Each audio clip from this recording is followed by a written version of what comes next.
जो ये मोल का कॉन्सेप्ट है ना, जब मैं पढ़ता था मुझे भी बहुत डिफिकल्ट ये लगता था, राइट। एंड बात भी सही है, अगर डेफिनेशन वाइज भी देखें तो काफी बहुत घुमा के इसकी डेफिनेशन बनती है ना। इतने नंबर ऑफ मॉलिक्यूल्स है, इतने नंबर ऑफ एटम्स, जितने एग्जैक्टली 12 ग्राम कार्बन 12 के सैंपल में मौजूद है। क्या डेफिनेशन है, राइट। लेकिन आई एम श्योर इस पर्टिकुलर वीडियो को देखने के बाद आपके माइंड में इस पर्टिकुलर टॉपिक के बारे में कोई भी डाउट नहीं रह जाने वाला।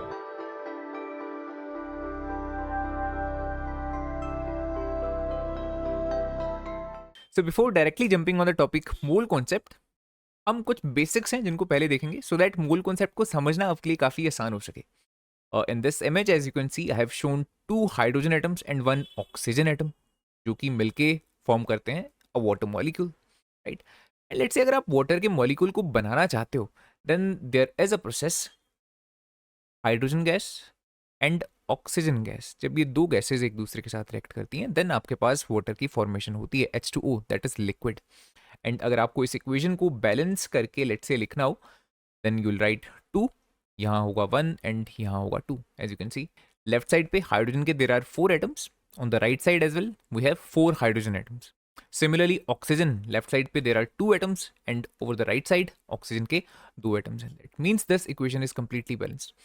सो अगर वर्ड्स में हम देखें, we need 2 hydrogen molecules and we need 1 oxygen molecule to make 2 water molecules, right.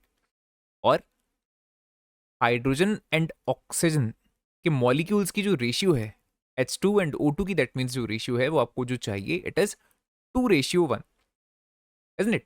Similarly, let's say, what about making 6 water molecules? अगर आपको 6 water molecules बनाने हो, राइट, यहाँ पर मुझे 6H2O चाहिए, इस तरह से 6H2O। फिर ये इक्वेशन किस तरह से रहेगी? कुछ नहीं, अगर यहाँ 6 है इट मीन्स मैंने इक्वेशन को ट्रिपल कर दिया, देन मैं यहाँ पर भी इसको ट्रिपल कर दूंगा, यहाँ पर भी इसको ट्रिपल करूंगा, आई multiplied with 3, so 6H2 plus 3O2। आप देख रहे हो still this equation is completely balanced, okay. अब इस इक्वेशन में अगर मुझसे पूछा जाए कि H2 एंड O2 की जो रेशियो है वो कितनी है, दिस इज 6:3, 6:3। क्या मैं इसको सिंप्लीफाई कर सकता हूँ?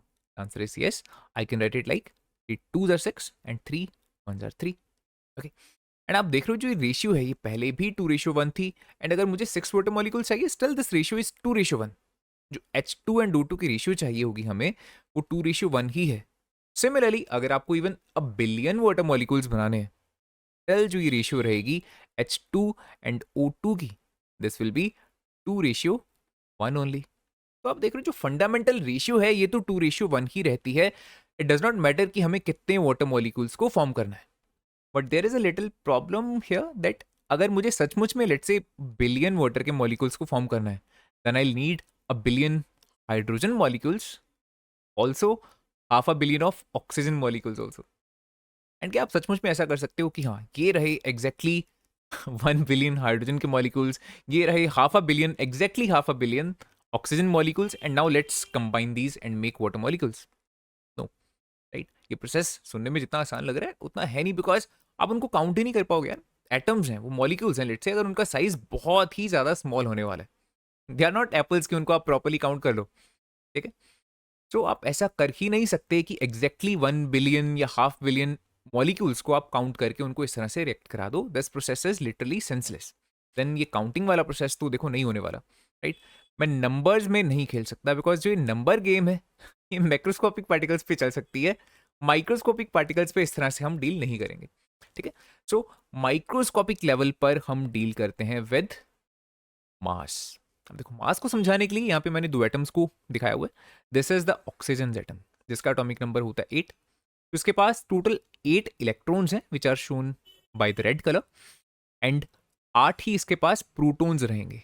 सो 8 नंबर ऑफ प्रोटॉन्स, एंड उसके अलावा 8 नंबर ऑफ न्यूट्रॉन्स भी इसके पास रहते हैं, ठीक है। सो टोटल इसके न्यूक्लियस में, इसका मतलब कितने पार्टिकल्स हैं? There are total of 16 particles जिनको बोला जाता है न्यूक्लियॉन्स। Why nucleons? बिकॉज वो न्यूक्लियस के अंदर है, ठीक है। सो ऑक्सीजन के पास 16 न्यूक्लियॉन्स रहते हैं। सिमिलरली जो हाइड्रोजन है इसका एटॉमिक नंबर है 1।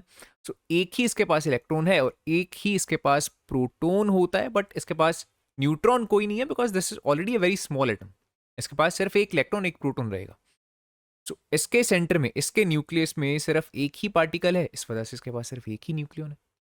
अब अगर मैं कंपेयर करता हूं ऑक्सीजन को और हाइड्रोजन को, तो ऑक्सीजन का जो मास है वो हाइड्रोजन के एटम के कंपैरिजन में कितने टाइम्स ज्यादा होगा? इट विल बी 16 टाइम्स ज्यादा। वाई 16 टाइम्स ज्यादा? बिकॉज न्यूक्लियंस को आप कंपेयर कर सकते हो, हाइड्रोजन के पास सिर्फ एक न्यूक्लियन है, ऑक्सीजन के पास देयर आर 16 न्यूक्लियंस। ठीक है, यू माइट वंडर कि why are we not considering the contribution of electrons. The thing is that electrons की तो बात ही मत करो, बिकॉज इलेक्ट्रॉन्स का मास बहुत ही कम होता है, नेग्लिजिबल होता है। जब भी हम मास की बात करते हैं, इलेक्ट्रॉन्स की बात नहीं की जाती है। We only consider the nucleons.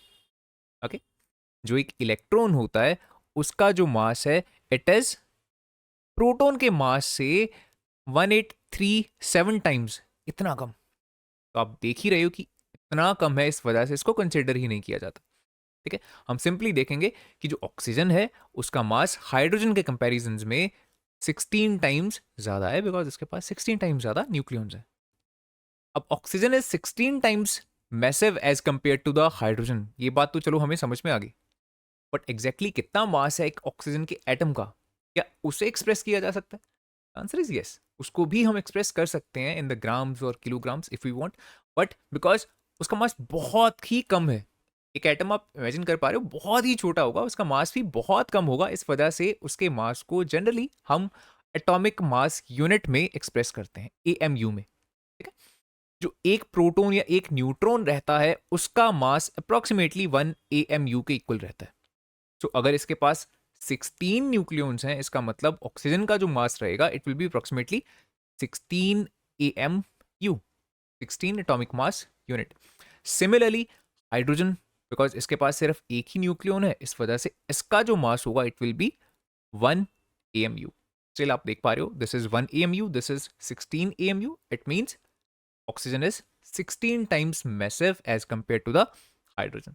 अब तक हमने जितना पढ़ा उसको समराइज करते हैं स्लाइड में। यू माइट बी वंडरिंग कि इतना घुमा फिरा कर आखिर मैं क्यों समझा रहा हूँ, why I am not directly teaching you about the mole concept. वो आपको समझ में आ जाएगा थोड़े ही टाइम में, जस्ट इस स्लाइड की बात है, इसके बाद नेक्स्ट स्लाइड में हम मोल कॉन्सेप्ट को ही समझने वाले हैं।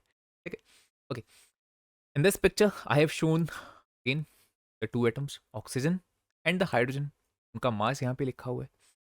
AMU को डायरेक्टली शॉर्ट में हम इस तरह से भी लिख देते हैं U।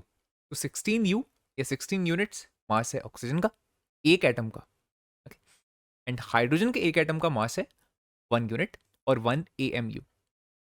अब द थिंग इज दिस कि अगर हमारे पास equal number of oxygen and hydrogen atoms रहेंगे, जिस तरह से एक अगर ऑक्सीजन का एटम है और एक ही हाइड्रोजन का एटम है, तो इनका जो मास है उसकी रेशियो कितनी रहेगी? 16:1।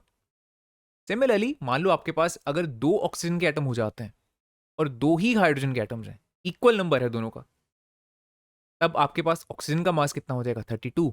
हाइड्रोजन का मास कितना हो जाएगा total? 2, because there are 2 atoms. And इसको भी अगर आप सिंप्लीफाइड फॉर्म में लिखोगे then it is nothing but 16:1।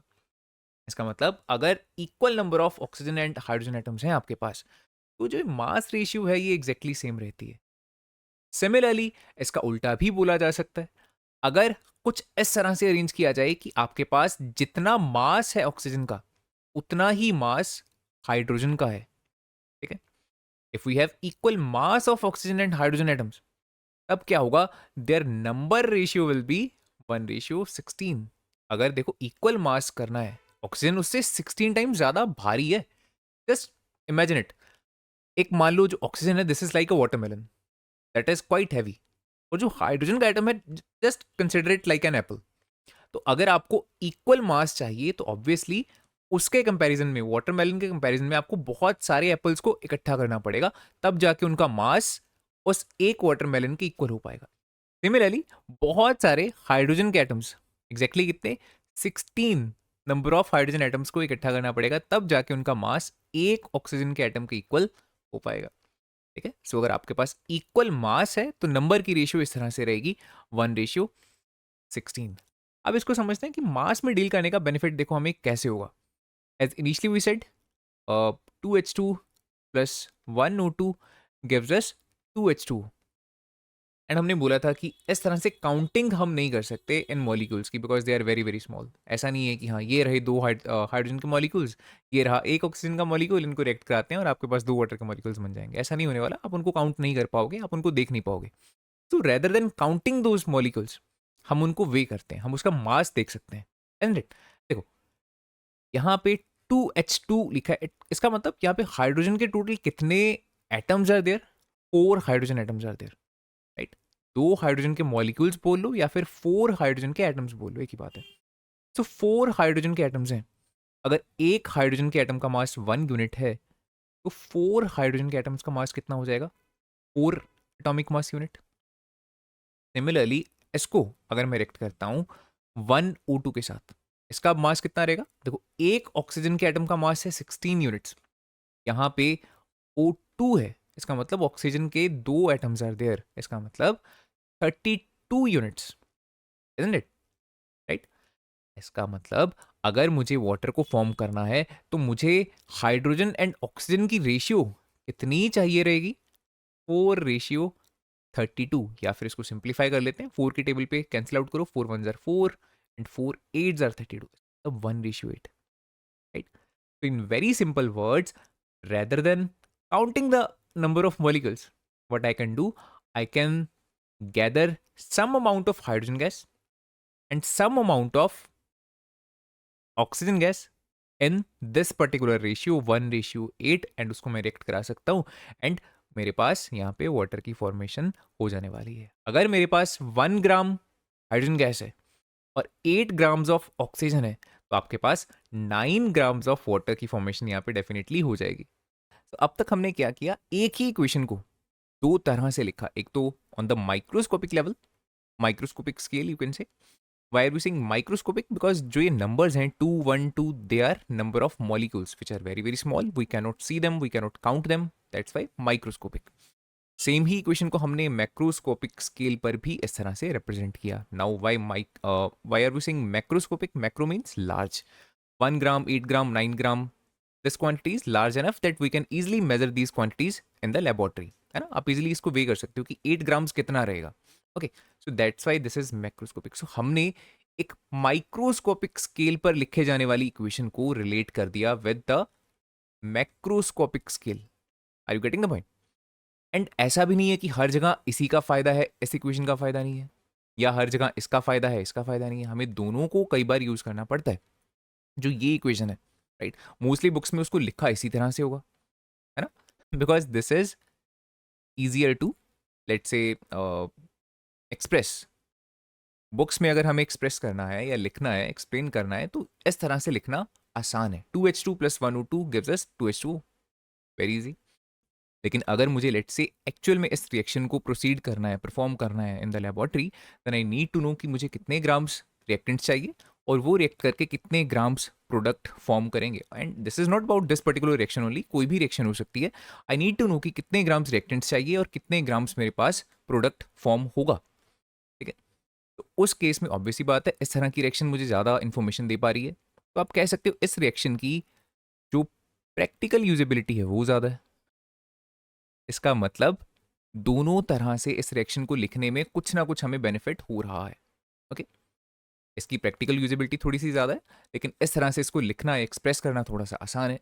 And अक्सर ऐसा होगा इन दोनों में से एक तरह से लिखी गई फॉर्म को हमें दूसरी फॉर्म में कन्वर्ट करना पड़ सकता है. ओके, एंड यहीं पर हमारी हेल्प करता है द मोल कॉन्सेप्ट. ओके, शुरू में थोड़ा सा डिफिकल्टी साउंड करता है मोल का जो कॉन्सेप्ट है, राइट, बट एक बार अगर समझ में आ जाएगा देन आपको लगेगा यस ये बहुत हेल्पफुल चीज़ है. मोल देखो बेसिकली क्या है, एक नंबर है, एक बहुत बड़ा नंबर है. 1 mole is equals to 6.022 into 10⁻23. इस नंबर को 1 मोल बोला जाता है. जैसे लेट से एक डजन होता है आपके पास, डजन क्या है? 12. उसी तरह से एक मोल है. लेट से अगर आप बनानास बाय करने जा रहे हो, 1 डजन का मतलब 12 बनानास. ओके, और लेट से अगर 3 डजन है, इट मीन्स 36 बनानास. अब जो ये डजन है, ये ऑल्दो देखा जाए तो इसकी कोई बहुत ज़्यादा ज़रूरत नहीं है. अगर मैं 36 बनानास भी बोल दूंगा तो समझ में आ रहा है. ऐसा नहीं है कि इसको एक्सप्रेस करना या बोलना मेरे लिए बहुत डिफिकल्ट काम है. 36, इट्स अ स्मॉल नंबर, लेकिन स्टिल हमने एक यूनिट बनाई हुई है, डजन, राइट. लेकिन यहाँ पर आप देख रहे हो जब हम मॉलिक्यूल्स या फिर एटम्स के साथ डील करते हैं तो एटम्स इस तरह से नहीं मिलेंगे आपको। अगर आपके पास सिर्फ 1 ग्राम कोई लेट से मेटल है, मान लो सिर्फ 1 ग्राम कॉपर है, उस 1 ग्राम कॉपर में भी बहुत ही ज्यादा huge number of atoms will be there. इस वजह से हम इस यूनिट को यूज करते हैं द मोल, ठीक है, सो दैट हमें नंबर्स को, बड़े बड़े नंबर्स को एक्सप्रेस करना बहुत आसान हो सके। तो ये आपको याद रखना है। 1 मोल क्या होता है?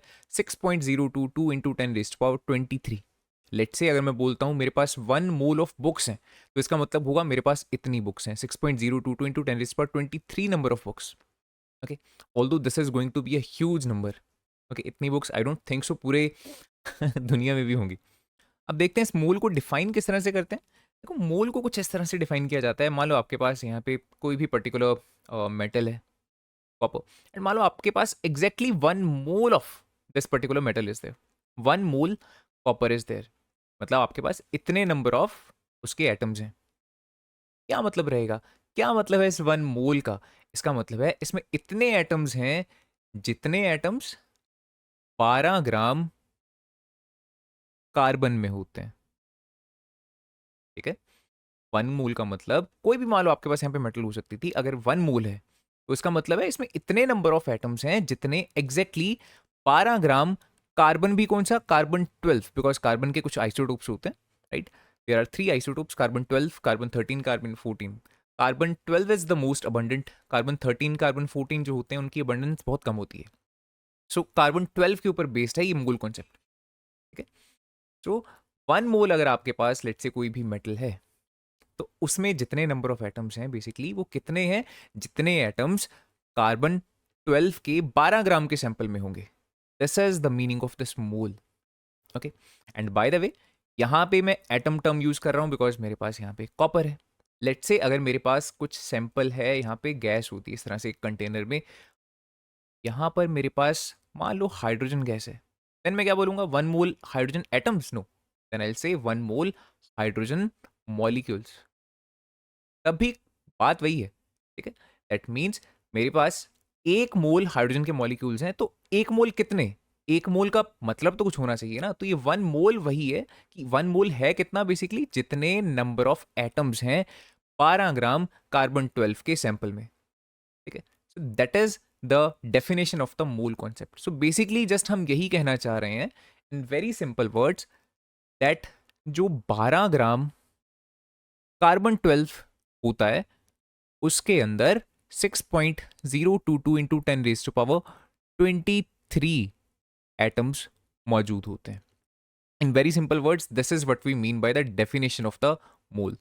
इसी चीज को और अच्छे से समझाने के लिए एक एग्जांपल लेते हैं। Let's say we talk about mass of 1 carbon 12 atom. Okay, carbon 12 का एक एटम हमने लिया और उसका मास हमने देखा कितना होगा? बहुत ही छोटा नंबर होगा ये, इसको एटॉमिक मास यूनिट में मेजर किया जाता है। This is 12 AMU, right. Note that यहाँ पे हम सिर्फ एंड सिर्फ एक एटम की बात कर रहे हैं।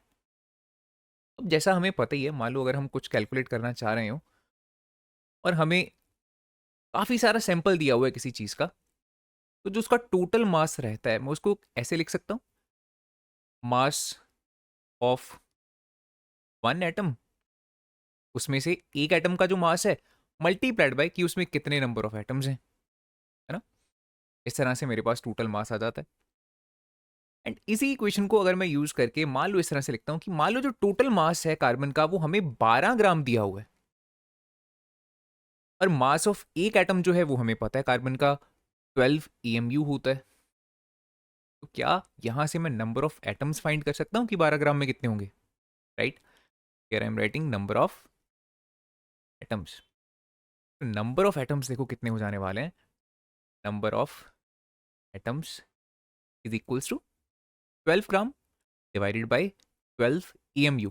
और जो AMU होता है उसकी वैल्यू कितनी होती है? 1.6605 into 10⁻⁻24 grams. This is the value of 1 AMU। Generally 1.66 into 10⁻⁻24 लिख लेते हैं, बट यहाँ पे मैंने जानबूझकर थोड़ा सा और प्रिसाइज नंबर यूज किया है। ओके, अब यहाँ पे 12 से 12 कैंसिल आउट हो जाएगा and you will get 1 divided by 1.6605 into 10⁻⁻24 24 and you will get number of atoms is equals to, अब 1 को जब आप s से डिवाइड करोगे then you will get something like 0.6022 into 10 raised to power 24 and using the let's say scientific notation decimal point यहाँ होना चाहिए, so ये बन जाएगा 6.022 into 10 raised to power 23। तो आप स्टिल देख रहे हो आपके पास वही एग्जैक्ट नंबर आ रहा है विच इज 1 मोल, इसी को हमने 1 मोल बोला है। सो 12 ग्राम कार्बन हमने कंसिडर किया था और उसमें हमने फाइंड किया कितने नंबर ऑफ एटम्स निकले 6.022 into 10 raised to power 23। तो इस पर्टिकुलर नंबर को 1 मोल बोला जाता है। सो अब हम मोल को समझ चुके हैं, मोल की डेफिनेशन देख चुके हैं, ये भी देख चुके हैं कि 12 ग्राम में किस तरह से एग्जैक्टली इतने नंबर ऑफ एटम्स होते हैं, लेकिन स्टिल माइंड में कहीं ना कहीं अभी भी क्वेश्चन घूम रहा होगा क्या यूज है आखिरकार मोल का, किस तरह से हमारी हेल्प करता है, why is it beneficial for us. तो इसको समझते हैं, this is the most important part of this video. Example ले लेते हैं किसी भी एक एटम की, सिंपल एग्जाम्पल लेते हैं हाइड्रोजन की। Okay, what is its atomic mass? Atomic mass का मतलब एक एटम का कितना मास होता है, दिस इज 1 AMU। एक एटम का मास हमेशा AMU में ही मेजर किया जाएगा, this is very small number. Okay, लेकिन अगर मेरे पास एक मोल ऑफ हाइड्रोजन एटम्स हो, एक मोल हाइड्रोजन एटम्स मतलब 6.022 into 10 raise to power 23 atoms होते मेरे पास अगर हाइड्रोजन के, तो उसका मास कितना होगा, उसको बोला जाता है मोलर मास। नाम से ही पता लग रहा है एक मोल का मास है ये, मतलब इतने एटम्स का मास। ये कितना होगा, अगर इसको हमें फाइंड करना है तो हम किस तरह से फाइंड कर सकते हैं। देखो, मुझे ये पता है कि एक एटम का मास 1 AMU है, तो इतने एटम्स का मास कितना हो जाएगा, 1 AMU से मल्टीप्लाई कर देते हैं, इजंट इट? सो 1 AMU, इसको देखो मैं कैसे सॉल्व कर सकता हूँ। 1 AMU कितना होता है, 1.66 into 10 raise to power minus 24 grams. And using your calculator just solve this and आप देखोगे कि एस नंबर को जब आप एस से कैलकुलेट करोगे तो आपका 9.999 कुछ इस तरह से आएगा अप्रॉक्सीमेटली, वो वैल्यू 10 के इक्वल होती है। And 10 raise to power 23, 10 raise to power minus 24, ये हो जाएगा 10 रेज टू पावर माइनस 1 और 1/10 बेसिकली। एंड 0 से 0 कैंसिल आउट करो एंड ये जो आपका आंसर है अप्रॉक्सीमेटली 1 के ही इक्वल आ जाने वाला है। एंड मोलर मास को मेजर किया जाता है ग्राम्स पर मोल में, बिकॉज एक मोल का मास है कितने grams. Are you getting the point? So molar mass जो है हाइड्रोजन का, देखो वो सॉल्व करके कितना निकल के आया, 1 ग्राम पर मोल। आप कितना इंटरेस्टिंग है, ये चीज को गौर करो, ये दोनों नंबर न्यूमेरिकली एक दूसरे के इक्वल हैं। एंड न्यूमेरिकली इक्वल का क्या मतलब है कि यहां पर भी 1 है और यहां पर भी 1 है। Similarly interesting thing is this कि अगर किसी चीज का एटॉमिक मास जो है लेट्स से 4 AMU होगा, तो उसका जो मोलर मास है वो भी उतना ही होगा। ये दोनों क्वांटिटीज ऑलवेज एक दूसरे के न्यूमेरिकली इक्वल होती हैं। एंड कितना सिंपल हो जाता है अगर हमें ये चीज पता है कि ये दोनों क्वांटिटीज एक दूसरे के न्यूमेरिकली इक्वल हैं। मुझे अगर पता है किसी चीज का एटॉमिक मास 4 AMU है, देन मुझे ये भी ऑलरेडी पता है कि उसका मोलर मास कितना होगा, 4 ग्राम्स पर मोल। इसका मतलब अगर मेरे पास 1 मोल पार्टिकल्स हों उस चीज के, 1 मोल एटम्स हों, तो उसका मास 4 ग्राम्स होगा, राइट? सिमिलरली लेट्स से अगर किसी चीज का एटॉमिक मास जो है वो 100 AMU है, तो उसका मोलर मास कितना हो जाएगा, 100 ग्राम पर मोल हो जाएगा। अब जैसा हमने वीडियो की स्टार्टिंग में बोला था, कई बार इक्वेशंस हमें इस फॉर्म में लिखी होती हैं और ग्राम्स की फॉर्म में हमें कन्वर्ट करना पड़ता है उसको, बेसिकली कि हमें कितने ग्राम्स रिएक्टेंट चाहिए और कितने ग्राम्स हमारे पास प्रोडक्ट फॉर्म होगा। अब अगर ये चीज़ हम पता करना चाहते हैं स्टार्टिंग फ्रॉम दिस, तो उसको भी हम कैलकुलेट कर सकते हैं यूजिंग द मोल कॉन्सेप्ट। देखो किस तरह से।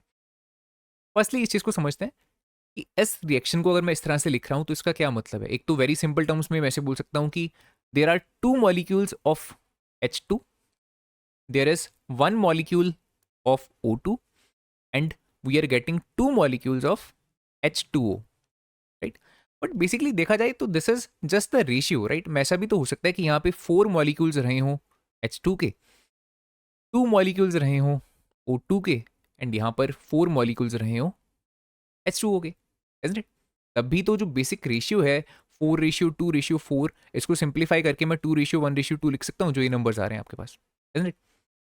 और ये ऐसा भी हो सकता है कि यहाँ पे मैं 20 बोल दूँ, 20 molecules of H2, 10 molecules of oxygen and 20 molecules of water, तब भी कोई गलती नहीं है। राइट।